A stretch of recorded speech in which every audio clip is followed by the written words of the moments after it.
بسم الله الرحمن الرحیم. محترمو مدرسینو اور طلباء عزیز، د ارشاد الصرف 14 نمبر سبق دی، درس نمبر 16 14 نمبر سبق دی. اجرا تمرین سی اقسام. چې کله یو مدرس ملا ارشاد الصرف ورته وایي نو د سی اقسام و طالبانو ته ورسمجاو، یعنی د اسم علامات اور د فعل علامتونه ورته وویل. اوس به دی چې کله تحریري مشق اجرا و طالبان ته ورکوي، د طالبانو سره تحریري اجرا کوي، صیغې په کاپۍ کې ورکوي، نو ترکیب یې دی داسې چم به وکړي و به کاږي موزون، بیا به وکاږي سی اقسام، بیا به علامات. فی الحال دی وزن نه وښیي ځکه وزن پر مخ را روان دی.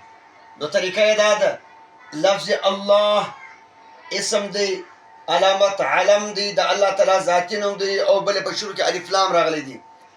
من شرین، شر اسم دی، من په خپله حرف دی، د شرین په شروع کې حرف جر راغلی دی، په آخر کې تنوین راغلی دی.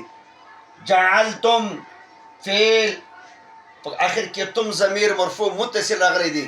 دا طرح مشق اجرا به د طالبانو سره دی تحریري شروع کی. انشاءالله العزیز په نوي سبق را روان سبق کې به کلمه ثلاثي رباعي خماسي دا به مذاکره سره کوو، بیا به د وزن متعلق خبره کوو انشاءالله العزیز.